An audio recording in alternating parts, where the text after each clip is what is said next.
Will just be a brief update with some clarifications. It will be available for 2 or 3 questions afterwards, and then that's going to be it for this This evening. press conference is about to begin. Ladies and gentlemen, Go. Chief Scott and District Attorney Brooke Hello. Jenkins. Yeah, it's beginning. Bye-bye.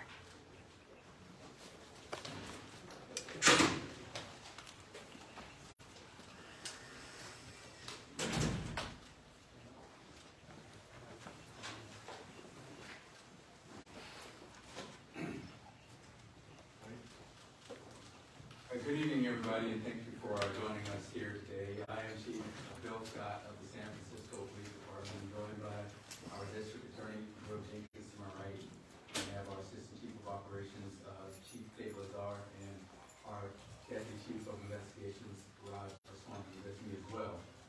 So I wanted to start off by saying thank you again for being here, and I want to give you an update, as we said we would, given as much as we can talk about at this moment.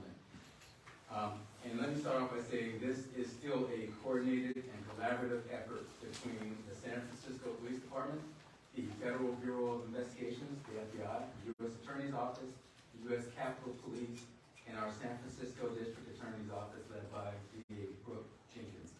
At this time, the San Francisco Police Department is still the lead investigating agency. Each agency is evaluating the facts that flow from this investigation and evaluating those facts within their respective authorities to take the appropriate action. First, I'd like to provide a little more detail of what transpired this morning when the officers arrived at the scene. We've gotten a lot of questions. We want to clarify some things. There are just a lot of theories and speculation out there, so I will provide the detail I can.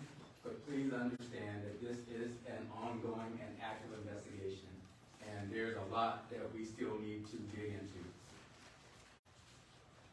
So when the officers arrived and knocked on the front door of the residence this morning, the door was opened by someone inside, and the officers observed through the open door Mr. Pelosi and the suspect, Mr. DePappy, inside the entryway of the home. At this time, the officers remained outside of the threshold of the home, and they observed Mr. Pelosi and Mr. DePappy each with one hand on a single hammer.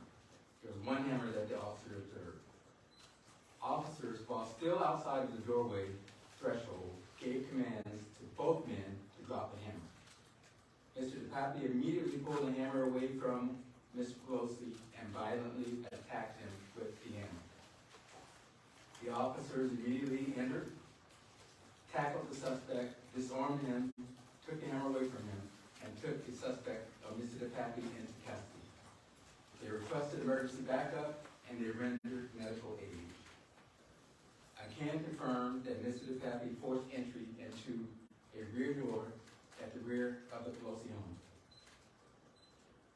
And I'd like to reemphasize the quick response and actions of our officers, Officer Colby Wilmus, Officer Kyle Cadney, and Sergeant Edmund Plum. Also, I want to reemphasize and thank our dispatcher, Heather Grimes, for her intuition, her quick thinking. She had to interpret what she was being told, and based on her experience and her intuition, she basically figured out that there was something more to this incident than what she was being told. Her actions, in my opinion, resulted in both a higher priority dispatch and a faster police response. I think this is life-saving. Lastly, I want to thank our firefighters and paramedics from the San Francisco Fire Department, also for a quick response. Hey, somebody, I keep getting a call from somebody. I don't know who it is. At the hospital. We've gotten a lot of questions about security. Thanks, bye. First of all, I want to say that the U.S. Capitol Police is responsible for protection of Speaker Pelosi and her family. The San Francisco Police Department will assist in any way we can. I've been in contact with Chief Tom Manger of the U.S. Capitol Police. We've been in contact with his investigators and at least one of his chiefs, and we are working collaboratively. any questions about the security of the Pelosi home should be referred to the U.S. Capitol Police. That is their responsibility, and I would ask that you refer any questions about security to them. I won't be able to answer any of those questions. We also have received questions about how many times Mr. Pelosi was struck, and there's a lot of speculation out there. What we know is he was struck at least one time. We're going through our evidence, and when we have a definitive answer, we can release that. But right now, we don't. So we know he was struck at least one time, and that's what we know. We also know, based on our investigation at this point, that this was not a random act. This was intentional. And it's wrong. Our elected officials are here to do the business of their cities, their counties, their states, and this nation. Their families don't sign up for this to be harmed. And it is wrong.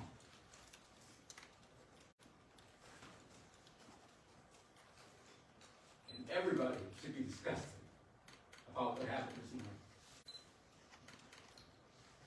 With that, we will take any questions, and we'll only answer what we can answer. Right here. Question for you. We're seeing some sort of law enforcement activity at the suspect's home in Berkeley. Can you clarify what may be going on there in terms of any search warrants or search warrants going to be put out for his phone? Can you update that situation? Well, this investigation, there's a lot of moving parts. We are writing search warrants, and as we learn more, we may have to write more search warrants. That's about all I can say. I don't have any results, and our investigators have been on this since the wee hours of the morning, and they're still on it.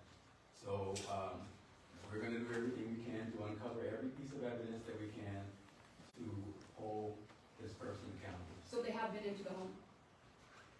I'm not sure that they've been into the home at this point, but I do know that we have written search warrants, and that work is ongoing. Is the suspect on a 5150 hold or are they in jail? Well, I can't, the suspect is still in the hospital. Definitely I cannot release, and it's not appropriate for you, you need to release any of the suspect's medical information, but the suspect is still in the hospital. But let me say this, we intend to book the suspect. Whether it's in absentia or whether it's in person, he will be booked for felony charges. And you can't confirm whether or not he's on a 5150? I cannot confirm anything about this person's medical condition. Last question right up here. Yeah, you say this wasn't a random act. What can you say about it? Do you think this was politically motivated? We are not at the point where we can say what the motive is publicly, but we do know this was intentional. It is not random. We know that. Just about the dispatcher, can you say anything about how they needed to interpret the call, why he couldn't speak plainly? Well, what I can say is that dispatchers have to report what's being told to them. And when you have an experienced dispatcher with good instincts, they learn how to read between the lines, but they have to report what's being told. They can't report anything other than what's being told. She knew something more was going on, just in her heart and her intuition, just with her experience. And that calls for a higher priority than this type of call normally receives. This was a well-being check. And she just knew there was more to it, so she alerted our officers. She went that extra step, and because of it, they dispatched it at a higher priority than this type of call normally is, and that led to a quicker response. Chief, how was Okay, that's Mr. it for right Pelosi? now. How was he? How Well did he? done. Thank you very much. Chief, how did he manage to call 911? He was able to call 911. So he was a caller. He was able to call 911, and dispatch kind of took it from there and read between the lines. So just a roll going all the way around. But was he speaking in a code, sort of, so that the assailant would know he was on the phone? Is that essentially? What he said, she felt that there was something more to it. But again, dispatchers have to report what they're being told. But thankfully, experience and intuition, sometimes when you're in this business long enough, you kind of get a sense for things, and her intuition was on point.